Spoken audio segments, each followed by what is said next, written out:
Hello guys, welcome back to Movie Reviews. This is Series 11, the very first episode. Oh yes, back to it now. Different format this time.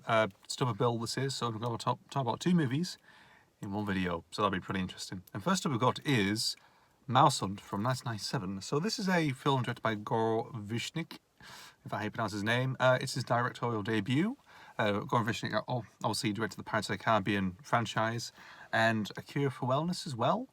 So he's very interesting, very creative. This is the first movie, of course. This came out in 1997. Stars Nathan Lane and Lee Evans as two brothers, Ernie and Lars, who are basically given this big mansion of the fact that if I was well, it's actually played by William Hickey, believe it or not. And obviously they sort of invest in it, mainly because a few people come around and say it's a work of art. It's apparently meant to be like one of those.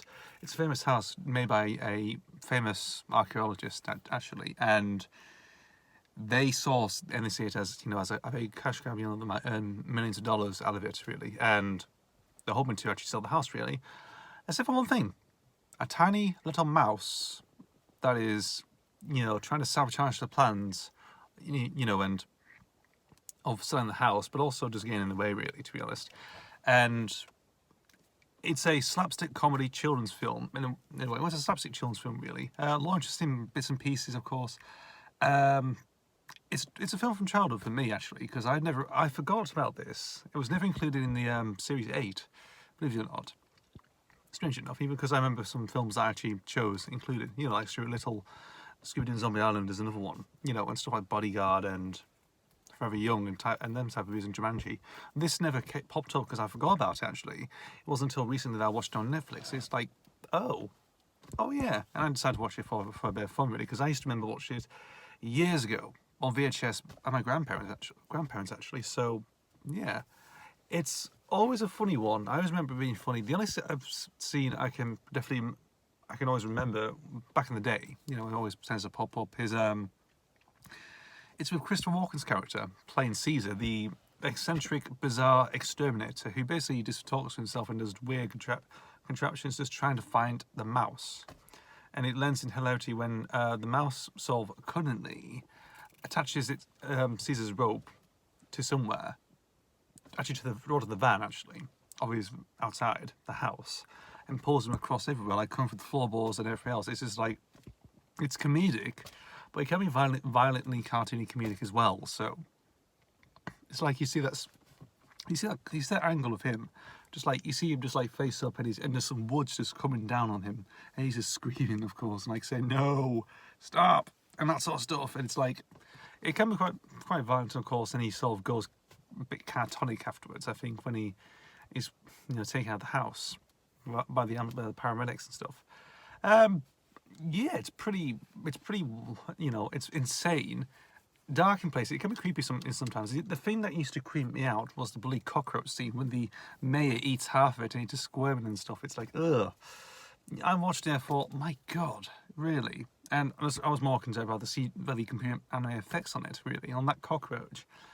Yeah, I forgot. When I rewatched it, I was quite surprised, actually. Oh, it came from what do you call it? I always thought it came out of a matchbox. It actually came out of something else. It did, like a little, what do you call it? Memento box or something. I don't know really. I'm not too sure, but I always assumed it was going to come out of a matchbox. It didn't really, but it just went out there and landed on the lobster as well, which Nathan Lane was running at the time, and gets fired. His restaurant comes out of business, of course. Lars is separate from his wife. His wife April is money hungry, of course. Just wants everything in life, really, to be honest, except from him, and just basically puts him on the house. Some life he leaves. It's interesting because I think this might have been my introduction to Lee Evans, really. Obviously, famous stand-up comedian. He's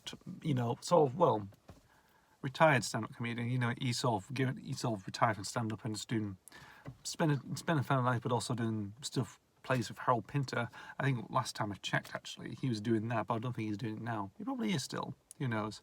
Nathan Lane. I forgot that he voiced Snowbell. I can't remember the face, but I recognise the voice. So you think that sounds familiar, and it was his voice. I remembered, like, oh, that's what he looks like. Okay. You know, and them two actually are pretty good, you know, in terms of like a double, because they're both brothers, really. You know, it's just like, you know, one's more naive, I think, and the other one's just, you know, more money hungry, that sort of thing, really. And, you know, both of that's pretty good, actually. It's a really good, good film, nicely shot. Great music by Alan Silvestri as well, who's included on here. And, yeah, I'm surprised they never made a sequel to this, really. But it probably didn't do well, actually, if you look at it.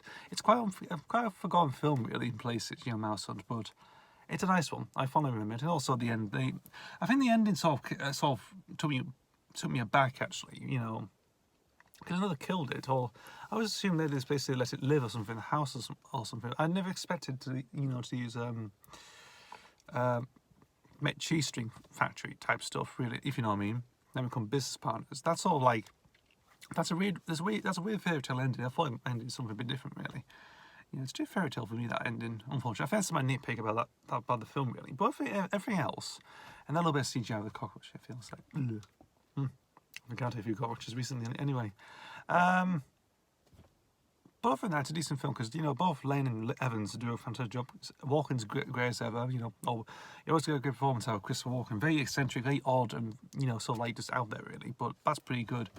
Other than that, just a decent film, really. You know, it's a children's film. It's really you actually. So, as a young kid, you're probably freaked about the cockroach and all the slapstick ziness that's going on in the film. But again, it's decent. Again, from childhood, pretty good.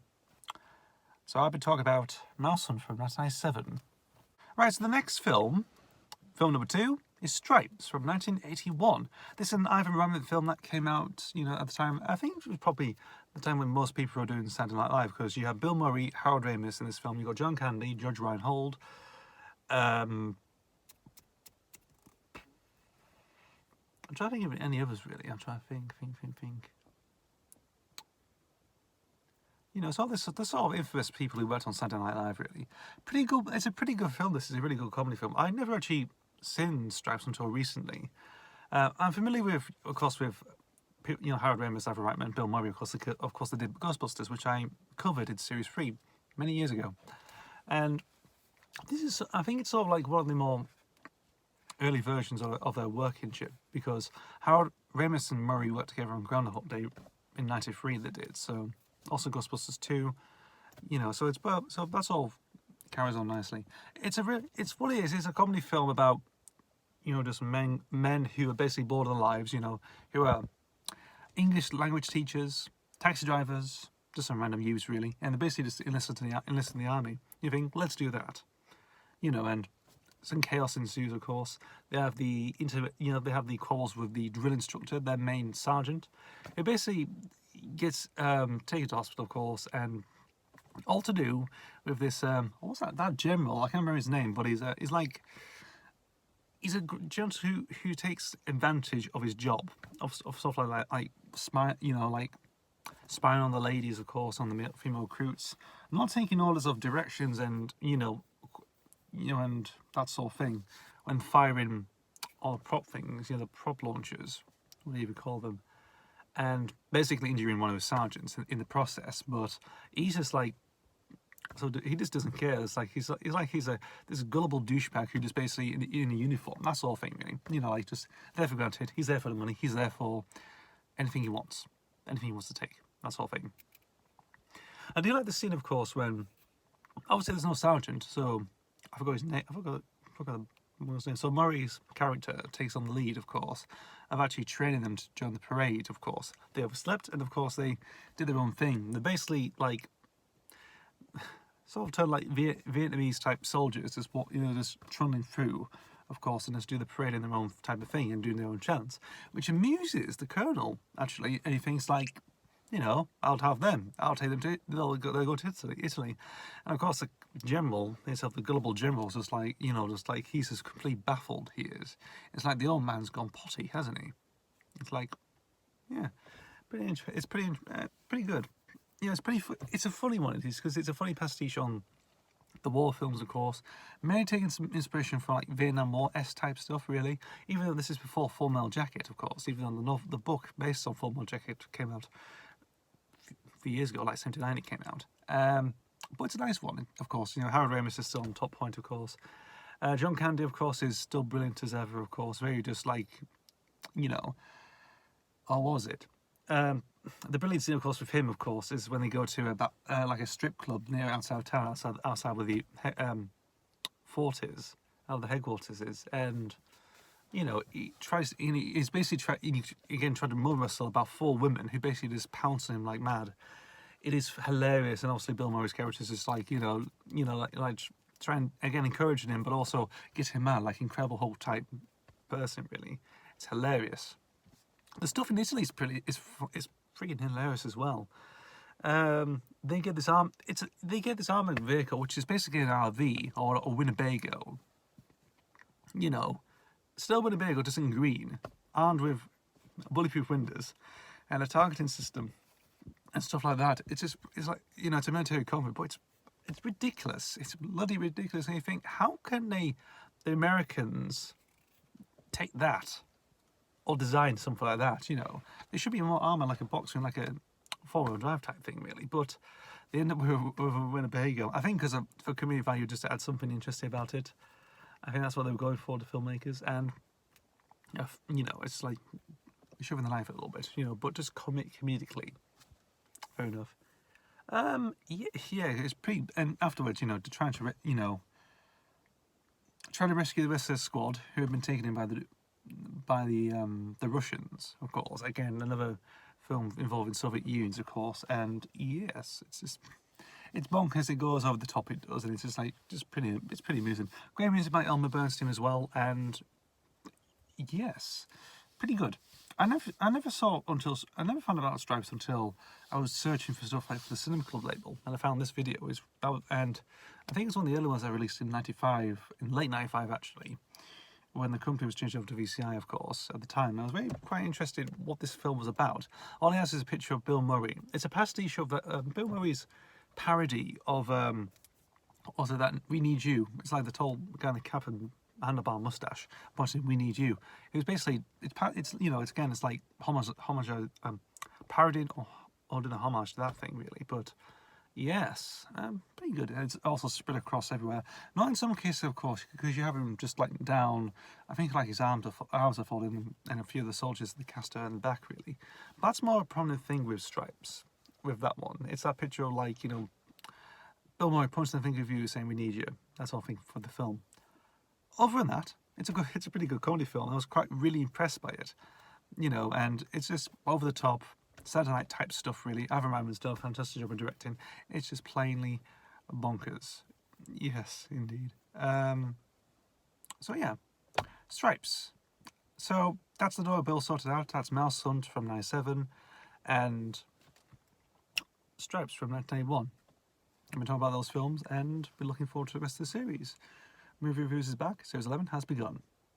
Thank you guys for watching. As always, see you for the next video, and goodbye.